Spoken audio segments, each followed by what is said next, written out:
मुंबई की गलियों में पली बढ़ी रिया एक फ्रीलांस फोटोग्राफर थी। उसकी जिंदगी कैमरे की लेंस और इंस्टाग्राम की स्टोरीज में बसी थी। लेकिन प्यार ने उसे ऐसी जगह ला खड़ा किया जहां वाईफाई तो क्या, बिजली भी मेहमान थी। उसका पति शिवम उत्तराखंड के एक छोटे से गांव भैरोगढ़ का रहने वाला था। भैरोगढ़, जहां पहाड़ों की गोद में बसा गांव आज भी 19वीं सदी में जीता था। रिया जब पहली बार शिवम के साथ गांव की पगडंडियों पर उतरी, उसकी टाइट जीन्स, बूट्स और सिर पर बंधा स्कार्फ देखकर गांव वाले मुंह बाएं रह गए। बच्चे उसके पीछे पीछे दौड़े, औरतें खुसुर पुसुर करने लगीं और गांव का मुखिया ठाकुर रणवीर सिंह अपनी मूंछों पर ताव देते हुए बोला, ये शहर वाली आग तो गांव को जला देगी। शिवम की मां पार्वती ने रिया का स्वागत माथे पर चंदन का टीका लगाकर किया, लेकिन उनकी आंखों में डर था। बेटी, यहां के रिवाज कड़े हैं, लोग बातें बनाते हैं, उन्होंने फुसफुसाते हुए कहा। रिया ने हल्के से मुस्कुराया, पर उसका दिल बेचैन था। उस रात जब वह शिवम के साथ आंगन में बैठी, गांव के कुछ लड़कों ने उसकी तस्वीरें खींचने की कोशिश की। शिवम ने गुस्से में उन्हें भगाया, पर रिया का खून खौल गया। मैंने क्या गलत किया शिवम? ये लोग मुझे जू में जानवर की तरह क्यों देखते हैं? शिवम ने सिर झुकाकर कहा, रिया, यहां औरतों के लिए नियम अलग है, थोड़ा ढलने की कोशिश कर। अगले हफ्ते रिया के लिए किसी जंग से कम नहीं थे। वह जब भी बाहर निकलती, लोग उसके कपड़ों पर ताने कसते। उसकी सलवार कमीज भी गांव वालों को शहरी तमाशा लगती। गांव की औरतें पार्वती से शिकायत करती, आपकी बहू तो सिर ढकती ही नहीं, ये क्या मॉडर्न बनने की बीमारी लाई है? पार्वती रिया को समझाती, बेटी, यहां लोग जल्दी बदलते नहीं, थोड़ा सब्र कर। रिया का जवाब तेज था, मां जी, मैं अपने कपड़ों से किसी का घर नहीं जला रही, ये लोग अपनी आंखें क्यों नहीं बदलते? मुखिया रणवीर की नजरें रिया पर शिकारी की तरह टिकी रहती। वह हर मौके पर शिवम के घर आता और व्यंग्य भरे लहजे में कहता, शहर वाली बहू, यहां की हवा तुम्हें रास नहीं आएगी।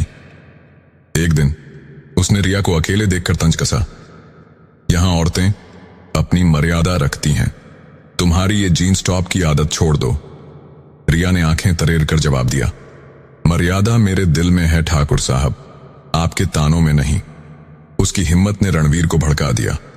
उसने गांव में अफवाह फैलानी शुरू कर दी कि रिया गांव की संस्कृति को तबाह कर रही है। पार्वती और शिवम पर दबाव बढ़ गया। गांव वाले उनके घर का बहिष्कार करने लगे। एक रात शिवम ने गुस्से में रिया से कहा, तुम्हें मेरे परिवार की इज्जत की परवाह नहीं? तुम्हारे कपड़े और बेबाकी ने हमें मुसीबत में डाल दिया। रिया की आंखें नम हो गईं। मैंने तुमसे शादी की शिवम, गांव की गुलामी करने नहीं। वह छत पर चली गई और सितारों को देखते हुए सोचने लगी, क्या वह यहां टिक पाएगी? एक दिन रणवीर ने पंचायत बुलाई और रिया को सबके सामने घसीटने की कोशिश की। यह शहर वाली औरत हमारी परंपराओं को कुचल रही है, इसे गांव से निकालो, उसकी आवाज गूंजी। शिवम और पार्वती सन्न रह गए। रिया पंचायत के बीच खड़ी हो गई, मैंने कोई गलत नहीं किया।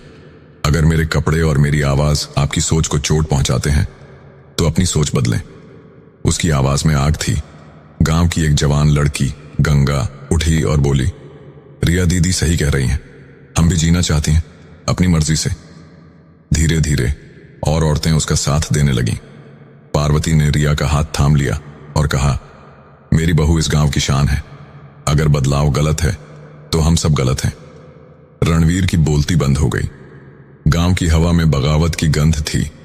रिया ने उसी रात अपनी तस्वीरें और पंचायत की रिकॉर्डिंग सोशल मीडिया पर डाल दी।